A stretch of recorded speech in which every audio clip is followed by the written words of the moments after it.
Hadirin, sesungguhnya kesehatan adalah nikmat Allah yang agung.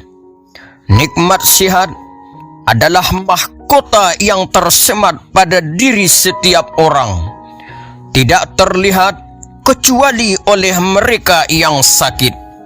Oleh sebab itu, betapa sering manusia melalaikan nikmat sehat dan tidak berupaya untuk menjaga serta mensyukurinya.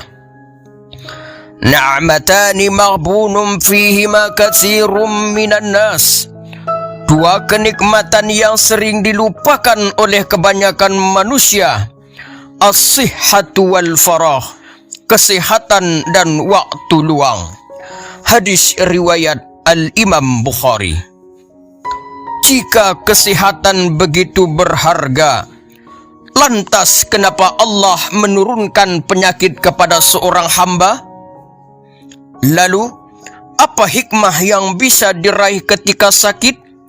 Dan bagaimana menyikapi ketika mendapatkan musibah yang namanya sakit? Hadirin, ketika sakit melanda seorang muslim, maka dia meyakini bahwa sakit yang menimpanya adalah cobaan untuk mengujinya. Apakah dia sabar dan ridha terhadap takdir sehingga kelak menjadi tabungan pahala baginya, atau dia berkeluh kesah dan putus asa dari rahmat Allah Subhanahu wa ta'ala.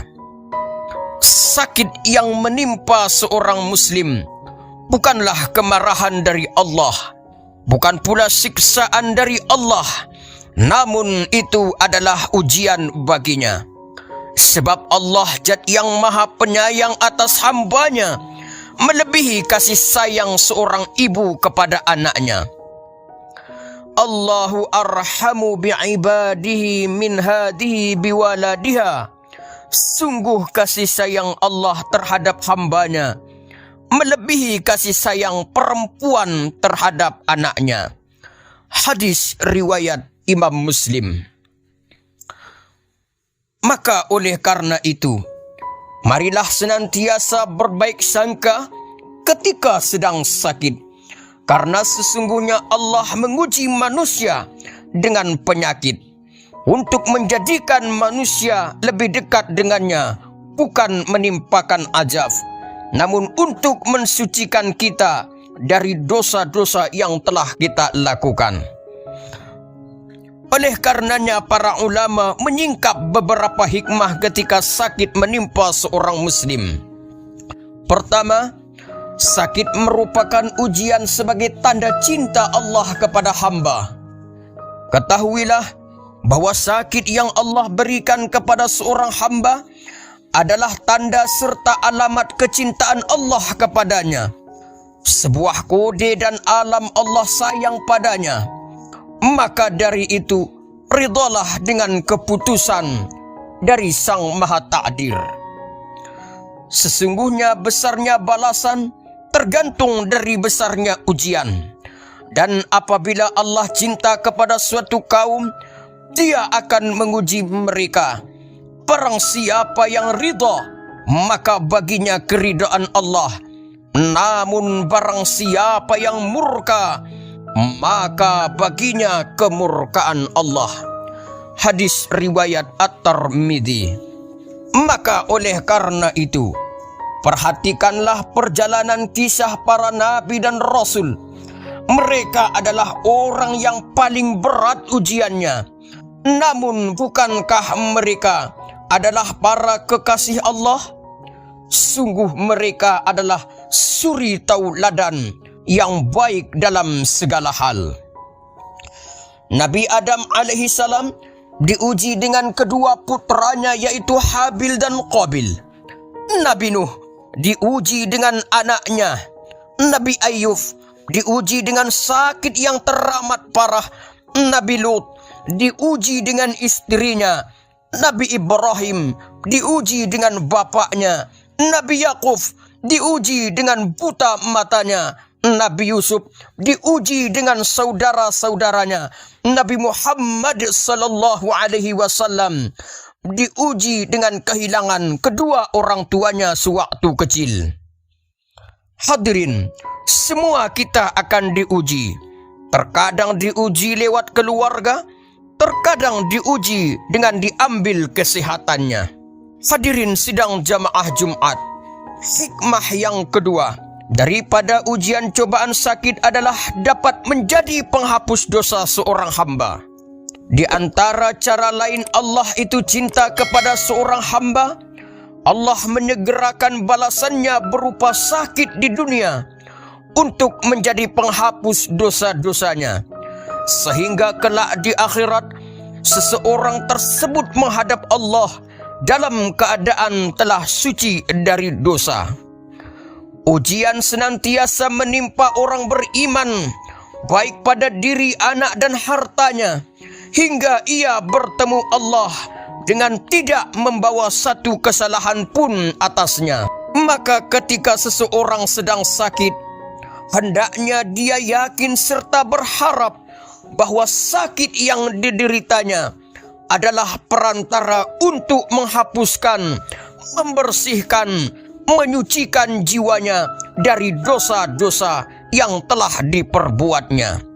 Rasulullah sallallahu alaihi wasallam merumpamakan antara seseorang yang sedang sakit dengan dosanya itu ibarat pohon yang sedang berguguran daun-daunnya. Tidak ada seorang muslim yang ditimpa cobaan, baik itu berupa sakit dan sebagainya, melainkan dihapuskan oleh Allah Ta'ala dosa-dosanya seperti sebatang pohon yang menggugurkan daunnya. Hadis riwayat Imam Muslim. Hal inilah yang menjadikan sahabat Nabi, yakni Abu Dar Al-Ghifari, mencintai sakit. Karena dengan perantara sakit itulah Abu Dar Al-Ghifari berharap dosanya akan berguguran. Hadirin sidang jamaah Jumat, hikmah yang ketiga, sakit dapat mengangkat derajat seorang hamba di sisi Allah.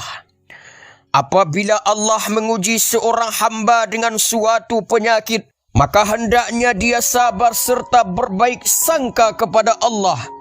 Sebab ada satu derajat di akhirat yang disiapkan Allah secara khusus.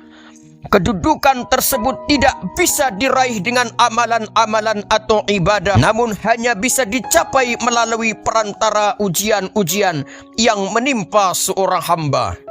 Bila seorang hamba memperoleh kedudukan tinggi di sisi Allah dan ia tidak bisa meraihnya dengan amalannya, Allah mengujinya pada diri, harta atau anaknya, kemudian ia bersabar hingga mengantarkannya kepada kedudukan yang diraihnya. Hadis riwayat Imam Ahmad. Hikmah yang keempat, cobaan sakit dapat menyadarkan seorang hamba dari kelalaiannya kepada Allah. Lalai adalah salah satu pintu syaitan menjerumuskan manusia ke dalam gelapnya dosa dan maksiat. Ia jadikan manusia terbuai dengan bisikan dan janji manisnya terus-menerus terjerumus ke dalam syahwat, sehingga tanpa ia sadari, ia telah jauh dari Allah Subhanahu wa Ta'ala. Sungguh amat sedikit mereka yang sadar dan mampu untuk kembali mengabdi, tunduk dan patuh kepada perintah Allah.